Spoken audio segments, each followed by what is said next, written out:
Hi everyone, I have been enjoying a quiet and mostly restful winter here with my family. We had a couple of weekend storms, one ice, and the last one snow to prepare for, so I was busy filling water jugs, oil lamps, and cooking food we could just warm up in case the power went out. But we were very happy it stayed on. I also tackled a project I really enjoyed. I've had ladderback chairs at my kitchen table, and I love how they look, but because I have to use the table when I'm cooking, the tall height of the backs really made it difficult. So I've been looking on Marketplace for something with a lower back for a while. I've found a set of Duncan 5 chairs for $50 here locally, and because I had that style chairs a few years back, I thought they would be the right height. Also, these have the lyre on the back, and since we're both musicians, I thought that was just perfect. They were beat up a bit and definitely needed the finish restored and the seat covers replaced, so the first thing I did was remove all the screws and take the seat bottoms off.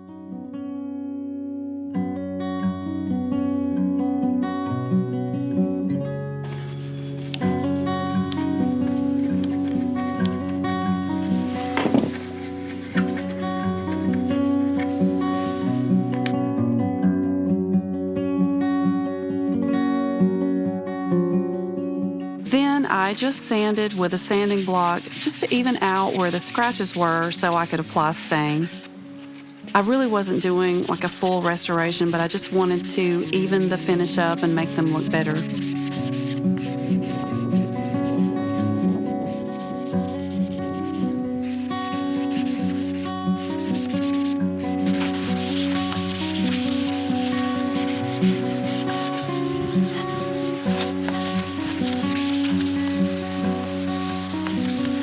Then I actually took the blower and blew off all the dust, then wiped them down with a damp cloth to get the rest of the dust off.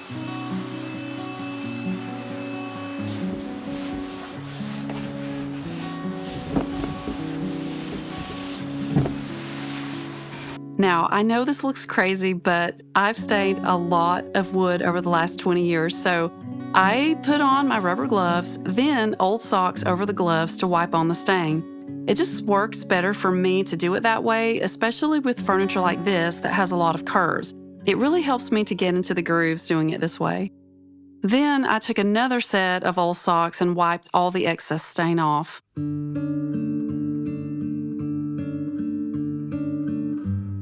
While the stain was drying, I recovered the seat bottoms, and what I used was a vintage Goodwin Weaver's Aztec pattern blanket. I thought this would be perfect in my kitchen, and I also thought there were enough different colors to go with the seasonal changes I tend to make throughout the year. I had just enough fabric to do all 6 seats. I had to remove a lot of staples, so I just pulled those out using a screwdriver and pliers, and trust me, I thought it was going to take forever, but I finally got that all done. I cut out all my covers using the ones I took off as a pattern. Then I started stapling on one side, then going to the opposite side and back and forth until I had it all completely attached around each seat bottom.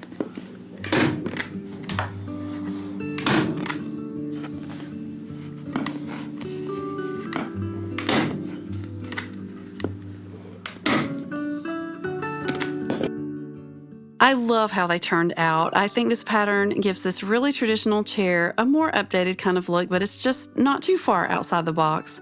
I think these were such a good deal, and I'm already enjoying having these chairs at my table. I'll share how they look and also how I've decorated in here for winter. I like to simplify things after Christmas and just enjoy the beautiful light we have this time of year. I also like to bring in a little of that cabin feel because I feel like it works so well with the wormy chestnut wood we have on the walls, the counters, and my table.